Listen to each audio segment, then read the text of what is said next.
This is Murder in the Rain, where each week Emily Rowney, Alicia Holland, and Josh McCullough tell true crime stories of the Pacific Northwest.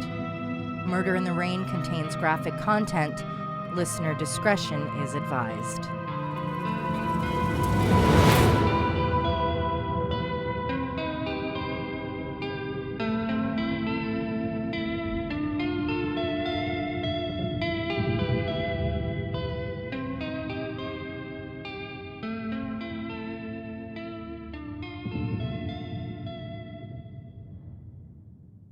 Last week, I told you about Bruce Nickell, a man who mysteriously collapsed and died. Then just a few days later, also in Auburn, Washington, 40-year-old mother and banker Sue Snow also collapsed and died.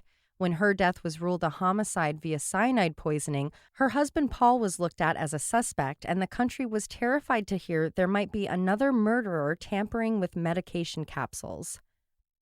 With a nationwide recall, those who had bottles of Excedrin at home were checking them so they could call in if they were in possession of one from the same lot as those Sue Snow had ingested. That was when Stella Nickell, Bruce's wife, realized they not only had a bottle from that batch, but Bruce had died right after taking a few pills. So perhaps his death wasn't caused by emphysema after all. In a panic, Stella called 911 at 5:30 p.m. on June 17th. This time, it was to report that her dead husband had been murdered. A plan was made for the police to come by the following day to interview Stella about her concerns. To help her get through the stress of the night, Stella had her friend Sandy come over. They drank the night away, Stella more than Sandy, and tried to relax. Oh no, I'm really worried. Did her friend take some of it? Oh my God.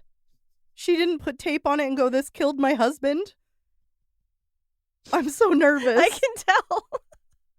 Oh, this is terrible. She had a hangover. Well, I'll get to it if you'll stop panicking. Going to bed, Sandy looked under the bathroom cabinet where she found a bottle of Excedrin. Weirded out, she picked it up, then panicked. Had she touched something poisonous? Had she touched evidence? The following morning, an officer came back to Stella's house and confiscated the bottles she provided, including the one found under the sink. She begged them to test and see if they too had been tainted. The officer validated Stella's concerns at the time, but when he got back to the station, he simply put the pills in his locker and went on his way. Why? Eventually, he did file them, and they were tested. Okay, good. After weeks of vocalizing her disagreement with the autopsy results, Stella would get her wish granted. The coroner reopened Bruce's case and was able to test his blood. This was due to the fact that Bruce had donated his eyes. While still at the eye bank, his blood was tested, and it came back positive for cyanide poisoning. Wait, so he shouldn't have been able to donate eyes, right? That's not good. That's what I thought. And I didn't even know. Get into his eyes? It was in the blood, which was in his eyes. Oh my God, that'd be an interesting plot to a book. Yeah, I'm not sure if any blood eye doctor experts or donation people, because I wasn't even sure how to Google that. I'm pretty sure any kind of like poisoning or something makes you ineligible to donate, but if they wouldn't have known. But they didn't catch the poisoning. And if they weren't testing for that. Hopefully they test everything before they even do the operation, I would think. But I don't know. I don't know either. That's scary. I would love to hear from someone if they know that process. Now there were officially 2 victims of product tampering, and the investigators were desperate to stop there from being any additional lives lost. They had never solved the Chicago tamperings, and the last thing they wanted was another nationwide failure. Supporting the degree of concern, the mayor issued a state of emergency. Bristol-Myers, the makers of Excedrin, issued a nationwide recall. The SeaMurs, or Seattle Murders team, went into overdrive to put the recall into place the following morning. As it had been in Chicago, the case had the same manager and some of the same agents. The FBI set up a headquarters for SeaMurs in Seattle and hoped it would have a better outcome than the Tylenol murders or any of the other lesser-known unsolved tampering cases. The next morning, officers were sent out to stores, picking up all of the bottles of Excedrin. That process went as planned, and nothing was really out of the ordinary until they got to the Pay and Save located next to the Albertsons store, believed to have been the location of Sue Snow's purchase. the purchase made within 2 weeks of Stella's own buying of Excedrin. When investigators arrived at the store, they would work with the staff to double-check inventory and shelves, making sure they had all available extra-strength Excedrin capsules in hopes of avoiding another tragedy. At the Pay and Save, the team was informed by staff that earlier in the day there had been a bottle of Anacin, which, like Excedrin, is an aspirin with caffeine, which had been located not just on the wrong shelf, but in the wrong aisle. Something so innocuous that we've seen and maybe even done ourselves, where someone has grabbed an item, changed their mind, and don't have it in them to return it to the rightful place. But this wasn't just a soup can in the bread aisle. This was a pain pill, extra strength, in a store next to where known tampering had occurred. Even more upsetting, it was noticed there were layers of sales tags, none of which were used by Pay and Save. Listeners, if you're the type of person that doesn't go put the item back where you picked it up, And yeah, hang up now. No, just kidding. if you don't put your cart back. You know how I feel about the cart corral, but also it is not that much effort to go take the peanut butter back to the peanut butter aisle. It drives me at the bonkers. very least. Just take it to the front counter. Yeah, you know what I hate? What makes me actually sick? The things from Frozen being left Not out. only Frozen, but like from the deli. Yeah, and it's like, rude. Hi. Do you know what my brain does when I see that? I think about the fact that that poor little piggy got killed for literally no reason, so that you could just sit your ham on that aisle because you changed your mind about it, and now they don't know how long it's been there and it's going in the trash. Yeah, they can't put it back. Disgusting. They can't. They're not able to. Frozen and fresh things. Well, not all fresh things, but you know what I mean. Yeah. Refrigerated. Yeah. It's just rude. It's rude. And put your cart back. That's really rude. It's super rude. But I love you guys. But you do have to abide by our morals. Thank you. I have questionable morals, except for putting my cart back and my food back at the grocery store. Exactly. There, I draw the line. With 15,000 bottles now in their possession, the labs had their work set out for them to check every pill in every bottle, hoping it would help lead them towards the perpetrator. Luckily, they didn't have to physically test each individual pill. Cyanide is actually denser than the medication, so toxicologists were able to x-ray the bottles. When they did so, 2 more tainted bottles were caught. That's cool. I didn't know that. Yeah, isn't that neat? It shows up different. So they wouldn't even have to throw away product. Exactly. That's awesome. Yeah, I'm not sure. They probably did. They I probably guess 'cause of the recall, but still, that's pretty cool. Or they repackaged it. I don't know. I don't know what kind of morals we're working with there. They just wouldn't put it back on the shelf. Better be the right shelf. Out of all the bottles, only 6 were found to contain poison. On average, the pills that contained cyanide had 700 milligrams of it. For a 150-pound person, it would take about 225 milligrams to be fatal, to give you an idea of how lethal that dose was. Testing also discovered the tamperer used gloves. There were no fingerprints on the bottles, pills, or boxes. And all tampered bottles in Sue and Stella's possession were purchased within the last 2 weeks at different stores throughout Auburn. Of the 6 contaminated bottles, here's what was found. Bottle number 1, Sue Snow's. She was known for having little to no tolerance for the safety packaging of pills, so when she got a new bottle and it wasn't being kept in her purse, she would remove the lid and wrapping, leaving it open, which was the condition of this bottle. No cap remained on the 60-count bottle, but 56 pills were inside, 9 of which were laced.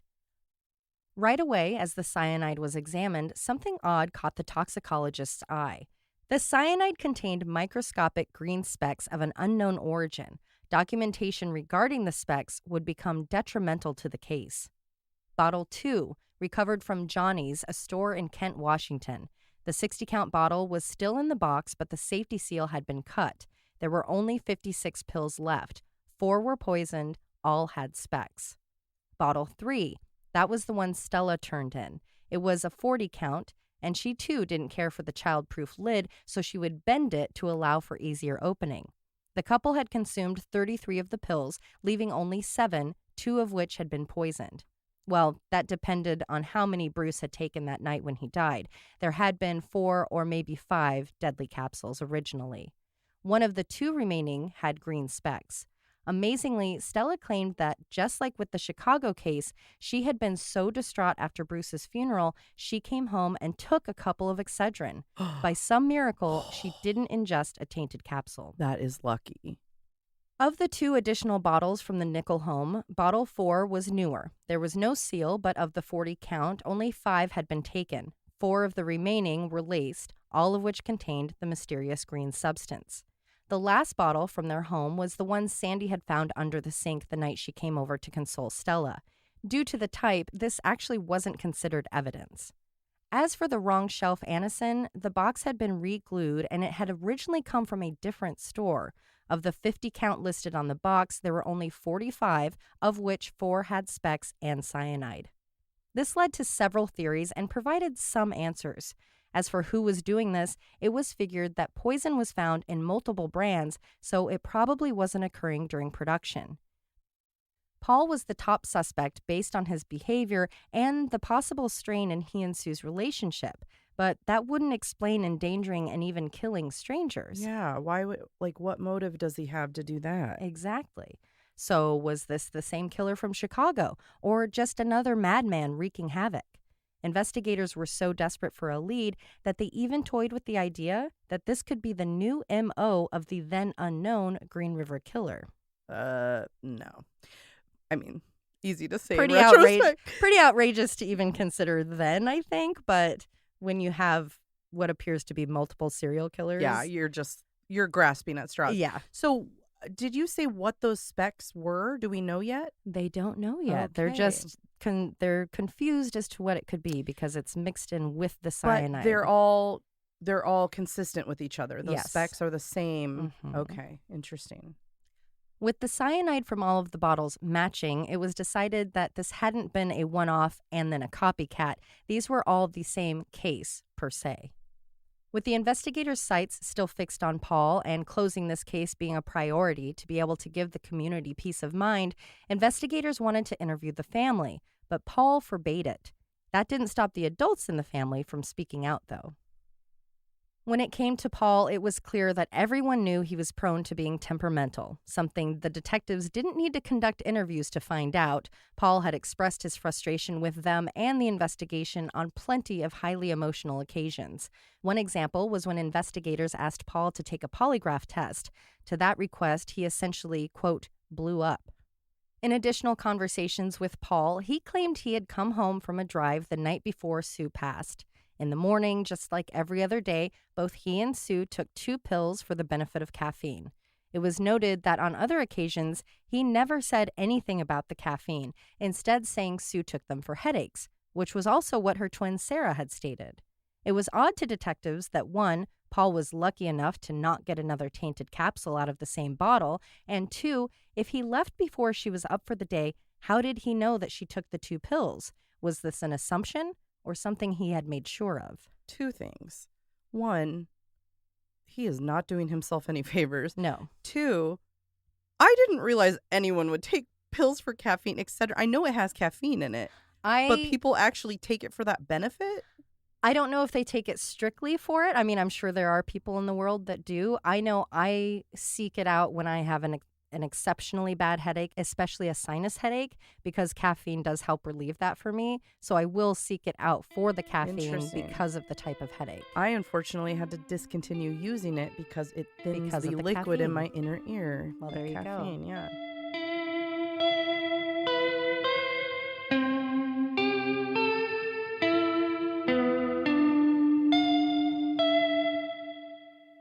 Putting together the timeline of the evening before Sue died, her daughter Exa had stopped by to grab some things as she was staying with a fella friend. She reported the family was barbecuing and had ended the evening with some hot tub time. No one was drinking, it was just a casual night at home. She also confirmed her mother only used tablets. She knew this because her mother had vocalized concerns regarding what had happened in Chicago. The more that was learned about Paul, the more it was looking like he was responsible for killing Sue. Sarah shared that Paul wasn't violent, he would just yell a lot. He and Sue would fight, but it was usually about his long drives that kept him away from home and the affair he had supposedly ended. Paul was also known to take issue with Sue's career, only because she made more money than he did, and he had a tendency to focus on finances. Do you know, was it talked about, if Sue was so against these capsules, I can never say it, what is the argument that she actually took it? Was she being forced to take it? Was it like, oh, I accidentally bought the wrong ones and you can just take it? Yeah, the only argument that I saw was that they had accidentally been purchased. and but if she they had them just in her settled purse with it. and she didn't like... The ones that her sister found in her purse were tablets. That's what I'm saying. Why wouldn't she go take those? Right. If somebody bought the ones she doesn't normally buy. I just think that's odd. I agree. Hmm. Other aspects of the case that had eyes on Paul: Sue's $20,000 life insurance policy had a double indemnity clause, meaning the tampering was considered an accident, so Paul would actually receive $40,000. Paul was a truck driver, which provided an alibi that could be confirmed but wasn't airtight. His travels also gave him the ability to get the bottle of Anacin from what ended up being marked by and located in other stores throughout the area. It was also seen as a bit too much of a coincidence that Sue's death occurred on garbage day, allowing for all packaging and any other evidence to be long gone before it was realized the home was a crime scene. In his favor, an ex of Paul's said, Paul wouldn't kill his wife, he just divorces them. That's true. It's a valid point. That is a very valid point. About the capsules that everyone else in Sue's life stood firm in knowing she wouldn't have taken, Paul assured everyone they had just been purchased accidentally. Instead of returning them, they just decided to take them. Paul even claimed that Sue continued to use them because she found them easier to take than tablets. I guess that makes sense. Like, I have bought the wrong thing and just kept it around just in case. It's not worth the hassle of taking it back. And then when I need it, I try it and I'm like, oh, that's not that bad. Yeah. And I continue. So that sounds like a valid argument to me. But it was a topic that Sarah would argue, especially when she recalled that when she had last visited just a month prior, Sue was using tablets. Asking those that worked with Sue, they corroborated Sarah's point. Everyone at the bank knew Sue only took tablets. It was also their understanding that she took them for pain, cramps, and headaches, never as a source for caffeine, as Paul had claimed. They also confirmed how successful she was, especially of late. In fact, she had just closed a huge $5 million deal. But the way she did business could have been the source of a motive as well. Perhaps her co-worker and former lover's wife got wind of their affair and took revenge. Same for any of the partners of the men she took out on lunch dates. In fact, she had received a nasty letter from an unknown adversary just a few years before her death. It was believed to have been harmless, but possibly pertaining to the co-worker. Maybe someone at work just didn't like their boss. All of these options were quickly ruled out, but a report of Sue turning in a bank client for embezzlement only 6 months prior to her death did seem promising, yet nothing came of it. Looking more into Sue's life, she, like her husband, had a bit of a temper, but more importantly, she prioritized being a good friend. Her relationship with Exa was going okay, but due to their close age, they always had more of a friendship-type relationship than that of a parent and child. Their bond wasn't helped by Exa going to school to get a tax degree in New Mexico. Back in the lab, forensic scientists were using a mass spectrometer to process the mysterious green specks that had been found in the capsules. Liquefying the crystals until they were broken into molecules, they were able to create a substance fingerprint. Dear listeners that are DNA scientists, and I know there are some of you listening, please don't send hate mail if I mispronounced or misspoke regarding the process. It sounded good to me. I just don't have that schooling. Please forgive me.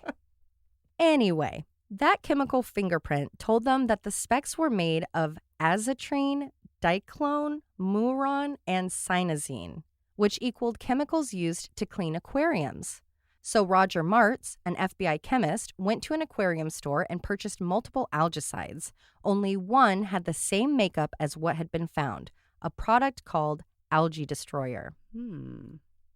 It was great that they had a name to put to the discovery, but what was the connection? It wasn't like Algae Destroyer was used as the poison or that it contained cyanide. It left investigators stumped. That was until the officer that had spoken with Stella, the one who put the evidence in his locker, got word of the chemical discovery. Thinking back to her house, he recalled her reaching into an aquarium cabinet to retrieve insurance papers. I was right about Stella. I was right. Well. So do you feel so bad now? I certainly do not always trust your gut feeling. So, printing out a photo of Stella, detectives went to all 57 local pet stores. Getting to one retailer, Tom, the cashier, recognized the hard-to-forget Stella. She was memorable, not just because of her loud, usually animal print and low-cut clothing, but because she frequently came in specifically for Algae Destroyer. When she made a purchase, they spoke even longer than one would expect because those pills specifically had a habit of getting hardened in the packaging. So, as he told every customer who bought Algae Destroyer, it was best to crush them up first so that they could dissolve quicker once in the aquarium. This was another connection, but an unexplainable one that was at best circumstantial. But it was still more promising than any of the nonsense the SeaMurs team had received via their tip line. Continuing the investigation, officers went to local businesses that supplied cyanide, which I was surprised to know just how many things it's used for, but there were no hits for Stella or any odd purchases in general. The focus was now shifting from Paul to Stella, but as the weeks and months went on, it was found that the CD Paul had promised to open with the life insurance money for Sue's daughter was never created. Officers also claimed that at the start of the case, Paul was the first to mention Sue was probably poisoned. It also didn't help that within a few months, he was dating someone new. He did finally agree to the polygraph test, which he passed. To celebrate doing so, he ominously told the officers that they were never going to solve Sue's case. What the shit is he thinking? Right? You're passing the test. You're practically getting cleared as a suspect. Oh my goodness. I think it was more of a frustration, like, you're wasting this time with me. Oh, yeah. You're never going to solve this. Okay, that makes more sense. But also, like, when you pass your polygraph, maybe don't end it with, like, you're never going to solve this case, because it can be interpreted many ways. Yeah. Jeez. These suspicious choices were just what officers were seeing. What they didn't know was that all of the pressure had Paul certain that he was a suspect all along, something that scared him so badly he actually warned his stepdaughter Haley that they were both going to be looked at as suspects and that she needed to be leery. By the fall of that year, within 6 months of Sue's passing, Paul was remarried. Things in the house weren't getting better, and tensions were so bad there was even an instance in which Paul slapped Haley. And as for their never-created CDs, the money was spent and the family was broke. The girls would never get any money from their mother's death. With nothing but a bad vibe and circumstantial evidence, the investigation stalled and Paul Webb King was eventually cleared as a suspect. Focusing their energy on Stella and her aquariums, investigators wanted to see if there was anything in Stella's life that would make for a good motive. For some on the team, even thinking Stella was the killer was preposterous.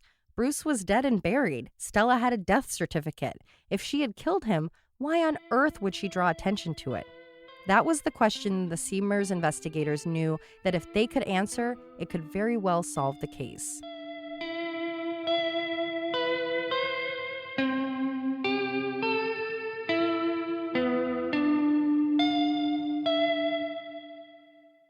Stella Stevenson was born in Colton, Oregon in 1943.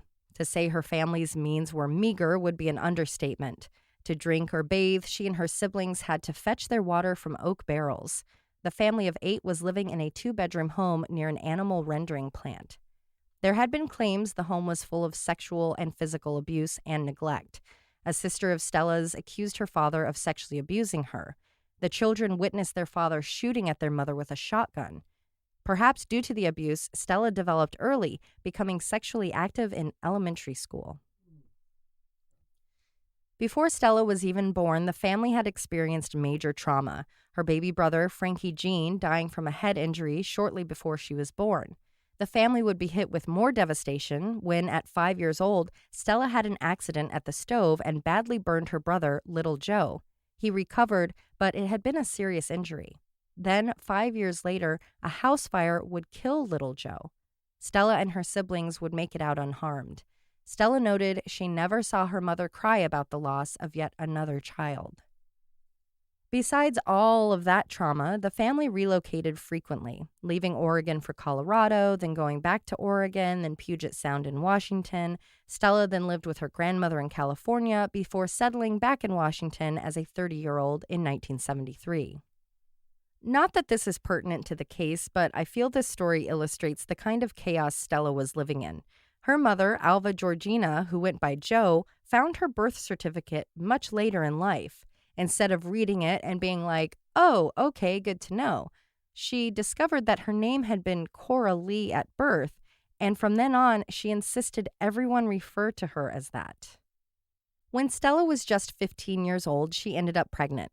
When asked about the father, she claimed the baby was a product of a gang rape, saying a friend had tied her up and allowed for the rapes to happen.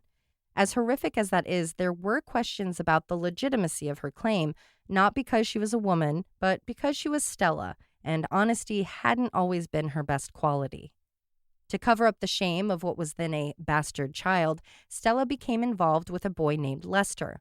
On August 23, 1959, Stella gave birth to her daughter, Cynthia Lee Slauson.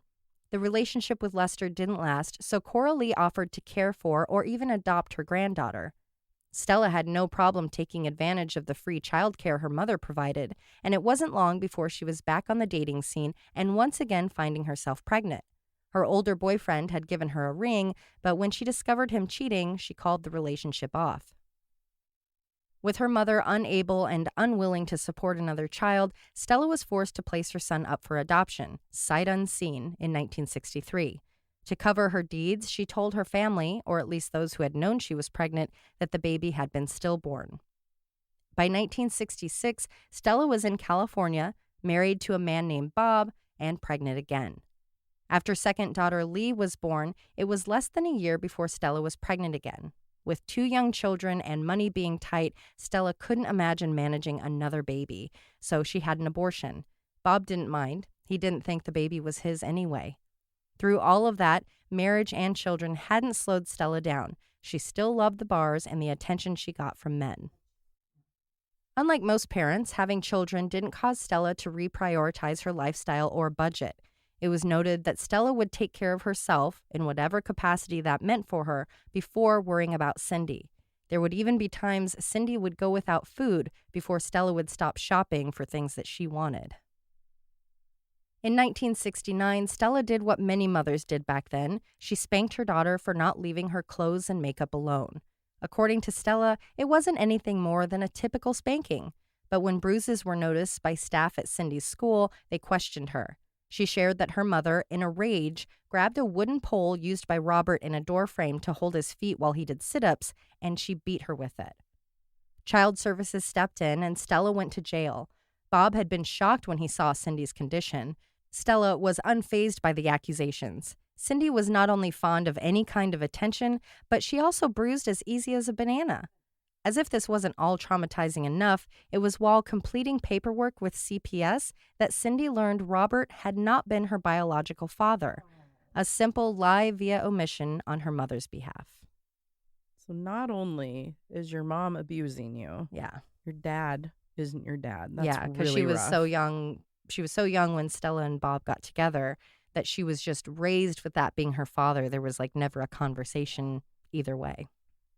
After the arrest, Stella was ordered to go to therapy, and Cindy was put in Bob's care. In May of 1970, a little over a year after the child abuse accusations, Stella faced new legal troubles. Offering to house her impoverished cousin and her family, there were plans to help get them to Stella and Robert's place. After the family had a car accident and other changes of plans, they ended up back in the same part of California they had started from, never living at Stella's. Before her cousin had arrived, paperwork had been filled out to have their welfare checks go to Stella's home. When they got back to their home, they reapplied and started receiving their regular welfare checks. Going to Stella's to get some of their items that had ended up there, the cousin mentioned they had survived thanks to their welfare benefits. It was surprising to Stella that her cousin was still getting the checks, so she questioned her. It turned out that when the cousin knew that they would be staying in state, she went to the office to stop the original transfer to Stella's. In a perfect example of government paperwork, the address change had already taken place, and for 5 months, Stella had been receiving, signing for, and using the checks and food stamps meant for her cousin and children. Family or not, her cousin was not interested in being part of committing a felony or risking losing her own services, so she reported Stella's thievery to the welfare department, initiating an investigation. It didn't take long for a warrant to be issued and for Stella to be arrested. Taking a deal, she pled guilty to 1 count of forgery and was to spend 6 months in jail in Orange County. With Stella in jail, her mother, Cora Lee, moved into the house with Robert to care for Cindy and Lee. With his, shall we say, difficult wife out of the house, Bob became friendly with a neighbor lady and quickly fell in love. Robert visited Stella every day, taking the girls each Saturday, but the legal and emotional toll Stella had taken on him had come to a head, so he filed for divorce. Stella was released in October for good behavior and had the awkward honor of moving into a spare room in her estranged husband's new girlfriend's house. Oh, that's odd. Luckily, it was only for a few days. Even though during the investigations, Stella had promised Robert had not been involved, as soon as she was released and had been dumped, something unheard of for her, her story changed. She claimed Robert was actually the mastermind behind the check scheme and that he had been sexually abusive towards her daughters, none of which had or could be proven. Like Connie and Sue, it took over 7 years for their divorce to be finalized. Leah went with her dad, and there wasn't much of a relationship between her and her mother. Unwilling to slow down, Stella's group of friends at the bar ended up being a biker gang. She even started dating again, first with a guy from the gang, Eddie. Within that group, she started asking around, seeking the assistance of someone that would kill Bob and his new wife. The stress of Stella's behavior was too much for the gang and Eddie, both of which dumped her. Police did get word of the hitman request and told the informant they would keep an eye on the situation, but no charges were ever filed. After living with her ex and then staying at a friend's, Stella ended up living in a hotel where her children would stay with her when in her custody. It was notable to those who supported her through that time that she was often gone until the wee hours and would return home with either a new outfit or shopping bags. This led to questions about how she was getting her money, most coming to the conclusion that she either had a sugar daddy or was doing sex work. Speaking of sex work, the fact that Stella would bring her 13-year-old daughter Cindy to bars alluded to her actually trafficking her own child, something that Cindy did confirm later. That's terrible. Abusers, carnival workers, and a man named Bull were in and out of Stella's life until November of '73, when she and her children moved up to Washington, which ripped Leah away from her father. He and Leah's stepmother eventually tracked them down and took custody. It would be the next year Stella and Bruce would meet, and he would love her for all of her flaws, flirtations, and felonies. Since her lifestyle never wavered, he too thought she might have been getting money from other men in exchange for sex or her company. It wasn't the worst thing. She never needed money, and they lived comfortably.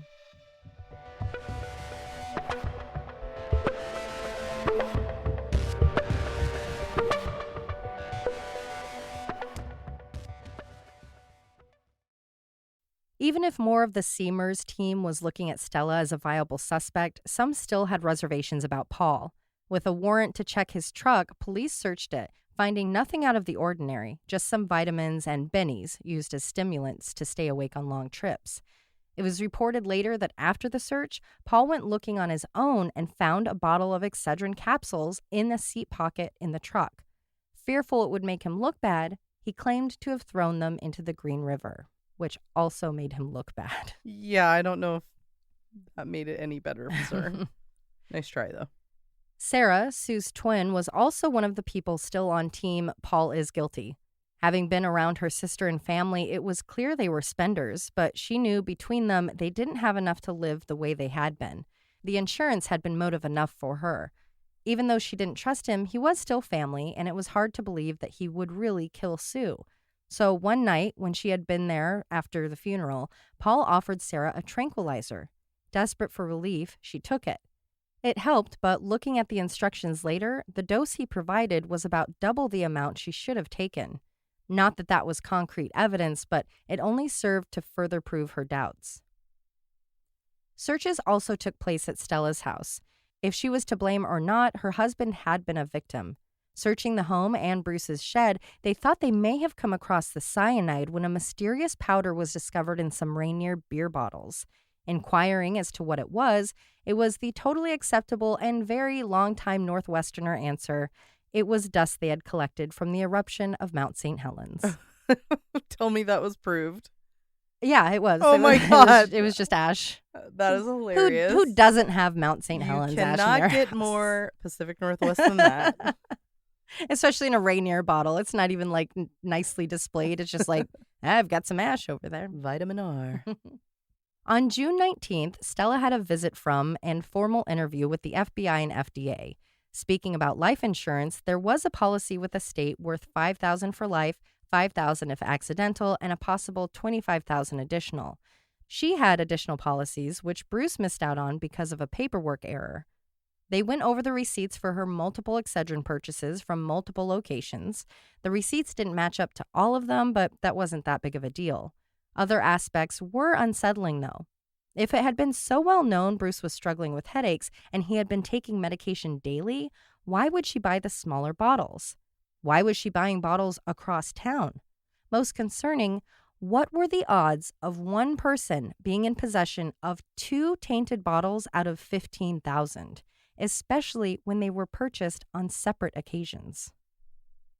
When Cindy arrived, she too was questioned. She was aware of Bruce's headaches and that he would only take Excedrin. She believed the headaches started earlier in the year, brought on by the stressors of getting laid off. As far as she knew, there were no money issues or arguments between the couple. Through subsequent interviews, it was learned it was Cindy who had first been intrigued by aquarium life. Her mother quickly copied, not getting 1 aquarium, but 3, and adding fish photography to her list of hobbies.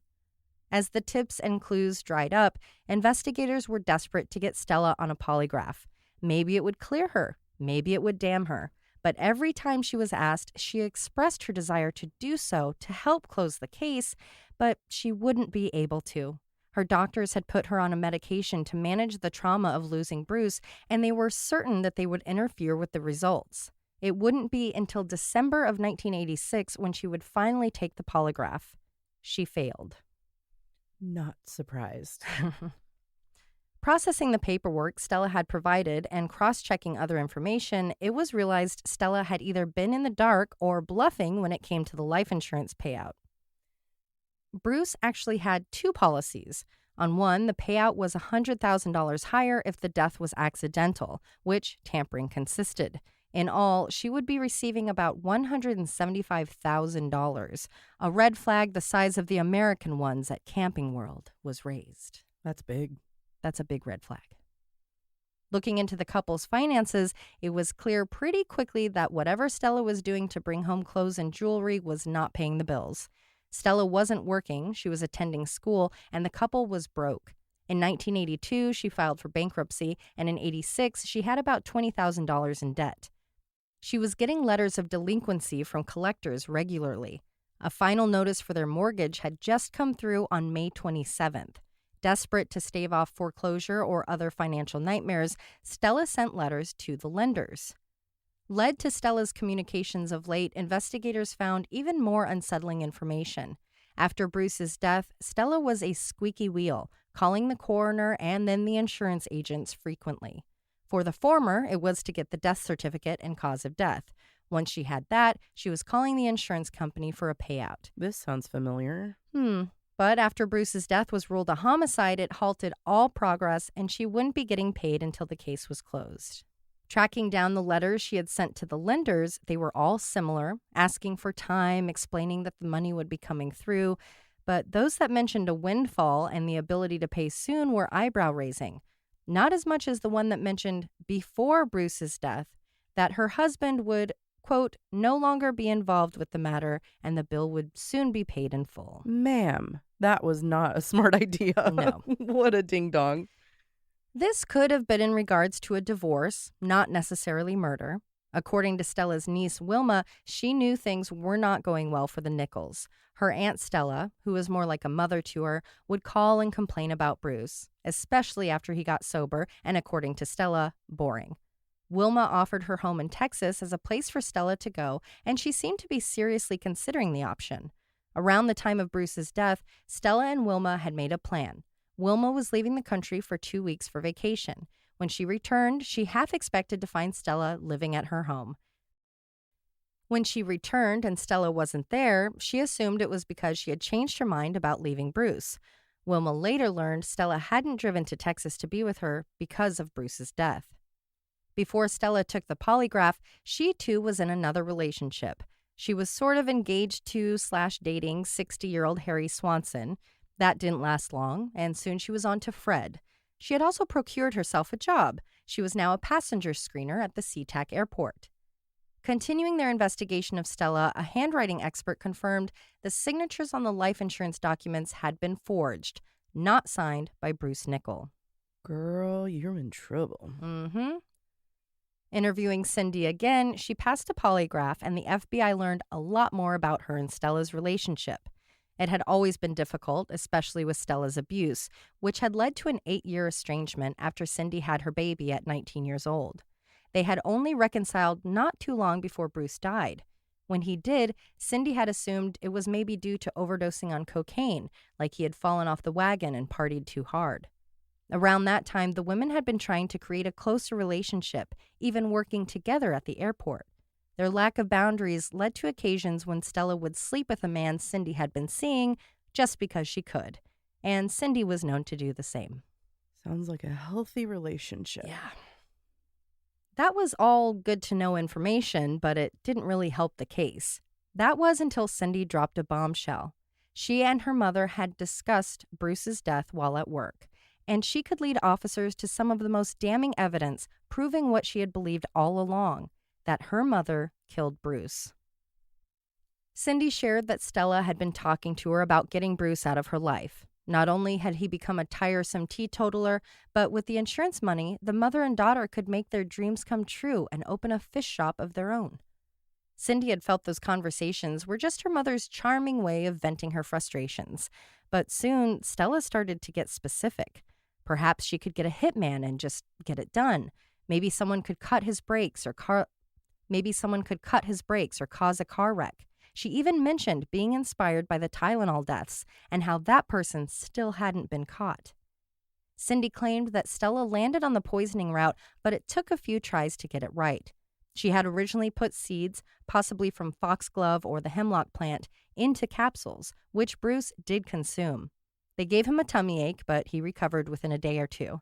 There had even been an occasion in which Cindy discovered capsule shells and an unknown powder in her work locker left behind by Stella. In order to educate herself on how to properly poison Bruce, Cindy claimed her mother had read books at the library. She then provided the library location and book titles. They were Deadly Harvest and Human Poisoning from Native and Cultivated Plants. When you're going to kill someone, it's best to not tell someone all these details you're going to act out. Especially when you have a strained relationship. Yeah, like she's not suddenly going to keep you safe after what you did to her. Investigators went straight to the library and took those books, which Stella had borrowed. On the pages with information about cyanide specifically, there were fingerprints everywhere. And they were Stella's. It just gets better and better. I'm sorry, Stella. You're not great at this. Stella. You're not very smart, honey. Now the heat was really on Stella. But it wasn't lost on the investigation team or even those in town that it wasn't long before Cindy rolled on her mother that Bristol Myers, Excedrin's parent company, had announced a $300,000 reward for information that led to the Tamperer's arrest. Oh. Money talks, baby. Mm-hmm. Other rumors about Cindy were that she had been in love with, if not carrying on a love affair with Bruce, which later on even Stella would say there seemed to be something between the two of them. But that doesn't really make a lot of sense to be motive for, well, basically anything. Why kill a man when the end goal is to be together? Given Cindy and Stella's history, there was a grain of salt taken with her claims. This was a woman who had been harmed and wronged by her mother.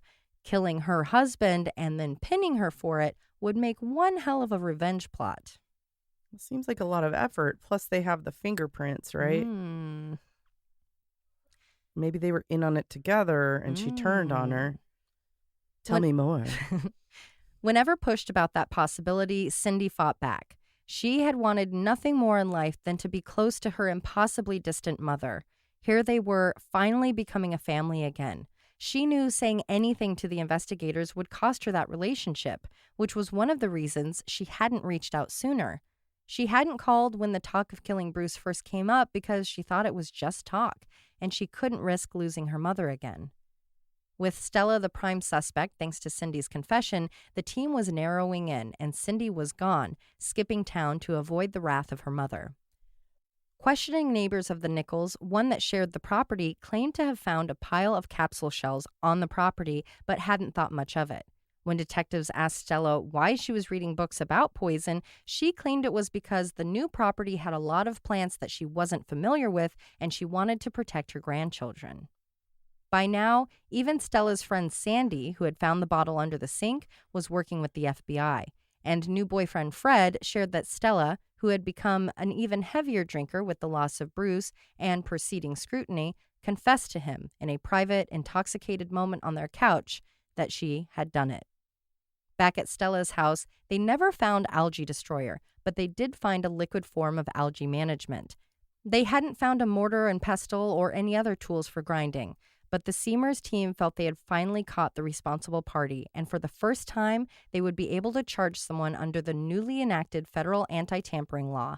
Stella Nickell was arrested on December 9, 1987. There was no option for bail. She pled not guilty at her arraignment. Presenting the evidence of the witness who sold her the algae destroyer, Stella owning an aquarium, the conversations that were had with Cindy, and the "my husband is out of the picture" letters, their financial issues, huge insurance payout, and possession of multiple tainted bottles, a grand jury indicted her in spring of '88. On February 16th, Stella's trial began. Some of the more burning questions the prosecution had to answer was why Sue Snow was dead, and why would Stella, who had already gotten away with murder, call and, in essence, turn herself in? Those were easy and connected answers. When Stella poisoned Bruce, she anticipated the poisoning being discovered via the smell or at least in the autopsy when no other conditions would be found, which she knew would be the case thanks to the recent physical. But with less than half of people being able to smell cyanide, Bruce's death was given a shrug and slapped with emphysema. For Stella, being rid of Bruce was just a bonus of her plan. Once his death was decided as accidental, she would get a huge insurance payout, which was why she took such issue with the coroner's original decision. It wasn't that she didn't think he had had it, it was because she wouldn't get all the money she felt she deserved.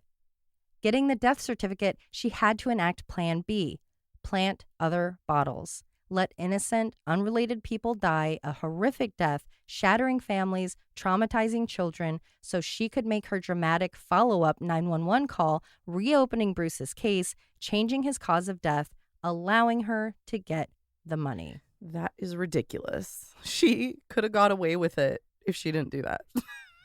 Greed, you know? The defense went another route. Let's look at the person who had more to gain, which was Cindy. If she alone or with her mother hatched this plan, she only needed to share enough with the police to get her arrested, earning herself the $300,000 reward. Giving more reasoning for such behavior, Stella shared that she and Bruce had loaned Cindy money. This was simply her way of getting out of paying it back. If that didn't work, they hoped to at least create reasonable doubt by painting Cindy as a vindictive daughter who saw this as revenge for how her mother had treated her. A moment that came up multiple times in trial was when Stella informed Cindy of Bruce's death with that ominous, "I know what you're thinking," and "no." This was proof that Cindy had been privy to Stella's deadly plan, and from the moment Bruce died, she didn't want what Cindy knew to raise suspicions. On May 8th, after 5 days of contentious deliberation, the jury, comprised of 5 men and 7 women, found Stella Nickell guilty on 2 counts of murder and 5 counts of product tampering. They had agreed with the state. They felt Stella had used a bowl or some sort of grinding tool to break up her algae destroyer, just like she had been told to do. Once she had decided to poison Bruce, she obtained cyanide, the form and location of which were never found, and using the same grinding tools, broke it up and put it into Bruce's Excedrin caplets, hence the accidental cross-contamination with the little green specks. Waiting for predictable Bruce to take his pills, he did and quickly succumbed to the powerful toxin. When his death was ruled natural, she did the same thing, putting more bottles on the shelf, then patiently watched the news to hear of another victim. This was her opening to call in Bruce's symptoms and reopen the case, which, oh so ironically, led to her downfall. She was sentenced to 90 years in prison. There was an attempted appeal from the defense based on jury tampering, a story that is fascinating and intricate, but it didn't amount to much. Deliberations had taken so long because of a single holdout who was certain Stella was innocent. She was a difficult juror, and everyone had issues with her. Then she told the judge she received a phone call at home, and a person on the other line said, "Don't you know she failed the lie detector test?" Cheater. Which obviously isn't admissible. The phone call couldn't be traced and didn't seem to be a big enough of an issue to call for a mistrial. What did almost warrant one was when it was learned that that same juror had been involved in a tampering case of her own where she had sued the makers of goldfish crackers. Just 2 months before joining the jury, she had bitten into a goldfish and claimed an aspirin-like substance was inside. They ended up settling out of court. Since a direct question about that never came up during the voir dire process, she didn't think it mattered. Neither did the judge, and the outcome was upheld. Stella is still alive and serving her time in Washington State Prison. It looks like she'll be serving her entire sentence. Her first stab at parole was shot down in 2017, and in the spring of this year, she wrote a petition requesting a compassionate release as the 78-year-old's health is failing. She has served over a third of her time and has had only 2 minor infractions in her over 30 years behind bars. That petition was denied. Her request may not have given her what she wanted, but it gave something to many others. She actually took responsibility for the crimes. Her letter read in part, "There is no proven or even reasonable probability that I will commit another offense when paroled. I am 78 years old, and this is my first time in prison. I have always respected the officers and staff. I am accused of not knowing the moral wrong I committed. Nobody knows better than I the depth of my heinous offense and how deeply it goes against the accepted standards of conduct. I am most remorseful for being responsible for the loss of 2 human lives." So that was at least something. Her ownership probably came as a relief to her daughter, Cindy, whose whereabouts are unknown. Throughout the trial, the book I read, and even now, there are those who have always felt she either committed the acts with her mother or on her own to frame her mother. But she was the one that actually cracked the case. She was the daughter who had to testify against her own mother. Without her, justice wouldn't have been served. Adding to what some perceive as poor optics, Cindy did receive $250,000 of the $300,000 reward money. The other $50K went to other parties that assisted in the investigation. The last time Cindy was seen, she was living in a storage unit. Plenty of people believed that she may have joined the witness protection program to start her new life safely. But who would have been out to get her? I think it's like fear of her mother, fear of the people that think that it was her, people that were friends with her mom and stuff. Interesting. I mean, it's hard to get witness protection, so that's not true. confirmed at all. That's just some ideas of just possibility that to escape everything. I think maybe she was involved, got the money, and was out of here lickety-split. Well, there you go, that too. This is a very popular case for multiple reasons. What's nice about that is there is some great media surrounding it, so you can really get an idea of the entire case. For most of the details, I read the book Bitter Almonds by Greg Olson. It is a beefer of a book, over 500 pages, but if you want details, that's the place to get them. Pros of the book, you will know everything about this case and feel like you know the people to an extent. Con, it's not only repetitive, but there are times that the details are a little too minute. It's a great book, though, and if you want more info on the trial, the last third is basically the transcription from the courtroom. You can also YouTube Bitter Almonds, Greg Olson, Sally Jesse Raphael. Ooh, that sounds more my alley. And watch an entire episode of my middle school afternoon favorite as she interviews Stella's family members, friends, and even Sue's daughter, Haley. Greg was there too, and at the time, he felt that he knew Cindy fairly well, and he straight up said he did not trust her and that he would have been conflicted if he had been on the jury. Sentiments he judgmentally makes very clear in the book. He thinks the pair worked together, but I'm curious about his thoughts now that Stella has taken responsibility. Personally, I took Cindy as a hurt, abused child who wanted nothing more than to be seen and loved by her mother, who set horrible examples of how to behave and treat people, and lived a life of similar morality because it was what she knew. Of course, there are plenty of questions that still hang around this case that will never be answered. One being that if Stella and Cindy were just getting back to a good place, why would Stella feel comfortable talking to her about murdering Bruce? During the investigation and trial, niece Wilma stood by Stella's side, never thinking she could be capable of such a thing. Not that many did, or at least in the dramatic manner that she did it. One friend even said, if Stella was going to kill you, she would just shoot you in the face. I'm not sure how great of an argument that is, but there you have it. For Wilma, it was once she was able to get back to Washington and clean out Stella's house that her mind was changed. Taking boxes of Stella's belongings back with her to Texas, she put them in her attic and didn't think much of it. Wilma had never believed her cousin Cindy or her stories, until one day when she decided to start cleaning out Stella's things. In the boxes, she found a diary, one of which talked about poisoning Bruce with seeds. In a prescription bottle, she found capsules full of little black seeds. With Stella already found guilty in the murders, she threw the evidence out, having used it to only satisfy her need for closure. Wanting to understand, she wrote her aunt, who had been like a mother to her, asking about the seeds and diary. She never got a response. Berta, one of Stella's sisters, couldn't bring herself to accept the truth about Stella, even saying on Sally Jesse Raphael that it wasn't how they were raised. They had all been raised the same, therefore she just couldn't have done it. But the way they were raised had led to abuse, abandonment, rape, neglected children for generations, accidental death, estrangement, jail time, and eventually murder. Even after Paul was cleared and even after Stella went to trial, there were still those that could never feel certain he didn't have something to do with the death of his wife. For Paul himself, he was frustrated with the coroner. If they had, according to him, done their job correctly with Bruce's autopsy and had caught the cyanide, Sue Snow would have never fallen victim to Stella's plan. I'm going to have to agree with him, and I feel very bad for him. Yeah. What a horrific event, and the eyes on you. I mean, it doesn't help being an asshole in those situations. Like, you're going to look guilty if you're constantly battling people. But obviously you're going to be pissed because you didn't do it. Yeah, I'd be pissed too. You're like, stop talking to me. Go find the murderer. And he's but then right. you look like the murderer. I mean, I know we don't test for that in every autopsy, but maybe they should. Yeah.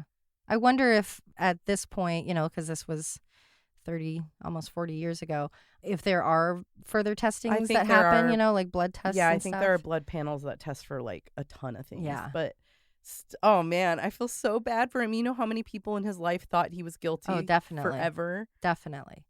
Yeah, it ruined so many relationships. It shattered, truly shattered that family. You had the older sister just staying away for school, and then the daughter wants to have this relationship that she's already had with her stepdad, but then her dad lives close, so like she just has to uproot her life. Yeah. And then Cindy is looked at as a suspect, and it's just so many things. And the book is really like, there are moments where it not only goes into like Greg Olson does that. It's minute, intricate details. Like, there's a whole section dedicated to Wilma, the cousin, and like her life and her pregnancies and marriages. His thing is he does deep interviewing with an individual. So it's a lot. I'm not just talking about the case. It's like every person connected to it, and there's obviously so much more as far as who spoke to who and who saw what, and does maybe this they have make a Cliff sense Notes, for a plan? guys. Yeah, so the Sally Jesse really was a good Cliff Notes, and it was really fun to watch old school and people be like, "What are you talking about?" Like grabbing the microphone from her, like, "Excuse me, I have a question for Greg." But it was interesting to see who changed their mind, that people thought she was guilty and then thought she was innocent, and then people that thought she was innocent thought she was guilty, and these conversations about, was she having an affair with this family friend guy? Was he in on it to get Bruce out of the picture? There's so many messy relationships that it really kind of lends to a lot of options of who would be interested in him not being around.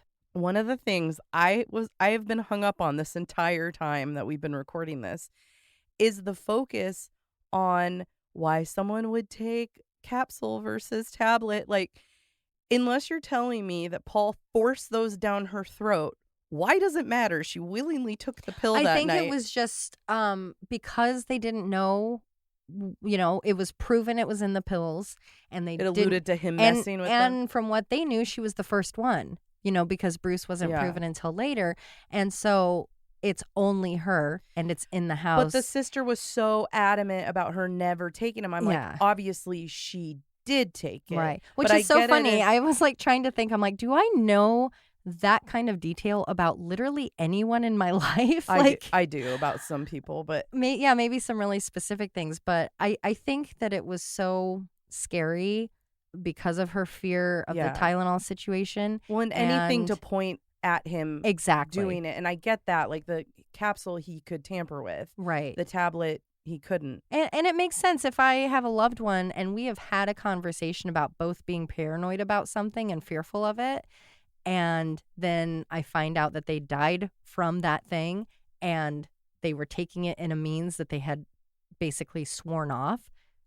I think that's a fair red flag to say, like, that's just weird. I guess. Especially when everyone knows, everyone at work, all of her friends. That makes sense. Everyone I knows. just don't think there was any evidence of someone forcing her to take it, which Right. is like, then she willingly did it. Right. I don't Like, know I'm why sure I he was took- hung up on that detail, but I was. Yeah, well, yeah. I mean, for the first bit, it's kind of like the entire case Yeah. is.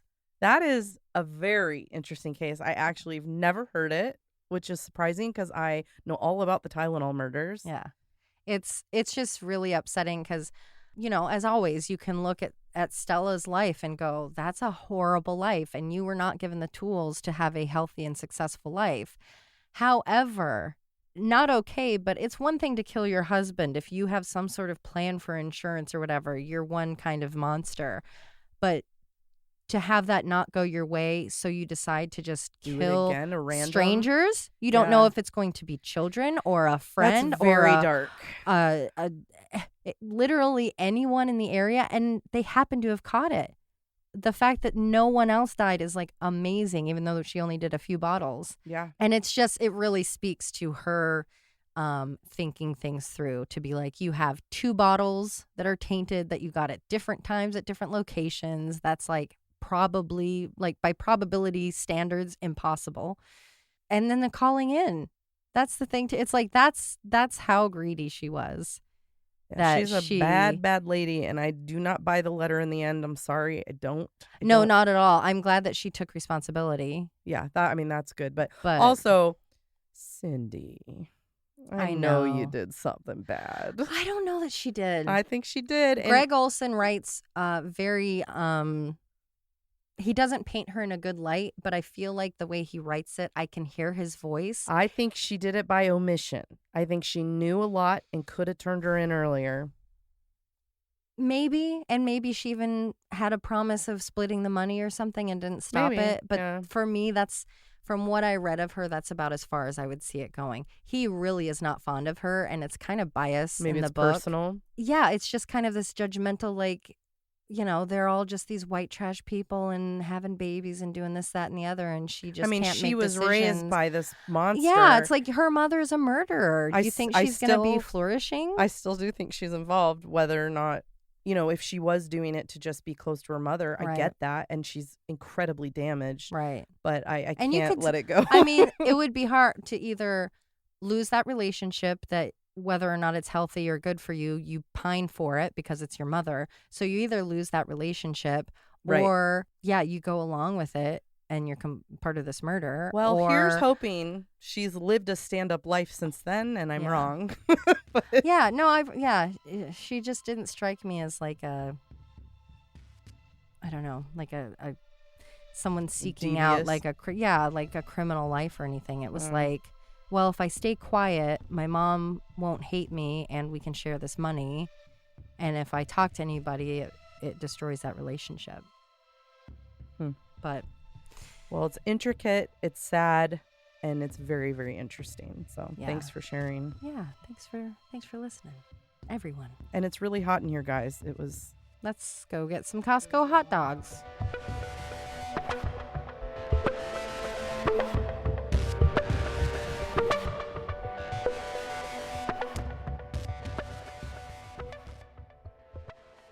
Those who had bottles of Excedrin at home were checking them so they could call in if. Call if. That's how we talk now. We have our own ways of speaking. It's Fuck true. you, Tilda Jean. Yeah, Tilda, eat my dick. Excuse me. Taco Bell sounds good too. Well, you already have hot dogs on the way. I can have both. It's Sunday, bitch. Yeah, you can. I was just saying, don't forget. I'm glad my burp reminded you of Taco Bell. I mean, I could almost taste Mountain Dew. Taste the beef Ew. flavor. Sorry, vegetarian. Anasin, right? Anison. Oh, Anna. The name she, Anna. She done sinned. Oh, perfect. Thank you. I always have my best dates there. With your Sizzler boyfriend. My Sizzler boyfriend's the only place I be seen with them. Put on that weird shelf in the back of the store where it's The like discount, half off. Like and you're not quite 50 sure cent why. banana. Yeah. How much is a banana these days? I don't even know. Inflation, I man. live a life of... You're so out of touch, I You live man. a am. banana-free life? No, What's I'm... a gallon of milk What's cost? the word I $50. always forget? The word I always forget. Privileged. Privilege. I live a life of privilege where I don't check the price of my bananas. I'm sorry. Thanks for bragging. Well, I only eat 4 at a time. I only buy 4 at a time, so it's never that If you much. ate 4 bananas at a time, I would be such and I a just pervert. learned that, I would die. Ooh, gross. I'm like, My birthday?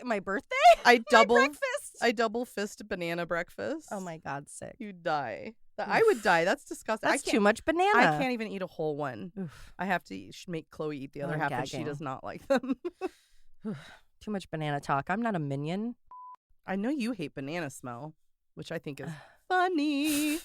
So funny. I'm like, the smell of the Minions is gone. You nasty. And you were so pissed. I was pissed. You duped me. It ran out. I remember the last time I was there, you couldn't smell it at all. Oh, good. I hope so. They need Better. to refill them cartridges with banana farts. We need bloops, though. Oh, yeah, we need that's some true. extra content bloops. I Bloop, think. bloop, bloop, bloop. Bloopity bloop bloop. Banana. Orange, you glad I didn't say blooper? Oh, God. Minion fart. Okay, this is my last mistake of the day. Okay. The cyanide contained microscopic green specks of an unknown urchin. That was another mistake. So. Well, I said this will be my last You're a one, so like liar. that was my last I one see. was It my wasn't- last It one. wasn't retroactive. Yeah, it Okay, was. fine. Yeah. Mm-hmm. All right, so we'll that see how just that now, goes. yeah, Let's just see. that was Okay, you owe me $1 for every mistake. Oh God, I'm getting sweaty over here. Asking those that worked with Sue, why did I do this? Corroborated. Asking those that worked with Sue, were using a mass spectrometer to process. To process the spinach. I can say mass spectrometer, but I can't say process. Or corroborate. How dare you? When she made a purchase, they spoke even larger. I'm speaking larger now. Say it larger. Excuse me, could you speak large? I'm small of hearing. That could very well be hot dogs. Hey, no worries. Hot dog. It was hot dogs. Did you eat one while you were in I there? had a bite of a hot dog and it was so fucking good I almost died. Josh. Don't fall Oh. in. Don't fall over and knock your desk over and knock everything else over. Our lives are in your hands and you have butterfingers? I got a big, thick Josh tongue. She and Bruce had loaned Cindy money. Whew, Oh, this is hard. how dare she? Try to besmirch goldfish? Honestly. One of the greatest crackers to ever live. Murder in the Rain is a Cascade Media production, written and hosted by Emily Rowney, Alicia Holland, and Josh McCullough, edited by Josh McCullough. You can always contact us at murderintherain@gmail.com or through our website, murderintherain.com. If you just can't get enough of Murder in the Rain, for as little as $5 a month, you'll have exclusive access to bonus episodes at patreon.com. You can find us on all of the socials, and for more true crime, follow at @M_Murder in the Rain on TikTok, and you can also listen to Alicia and Josh on their other show, Always Be My Sisters. And suck my balls.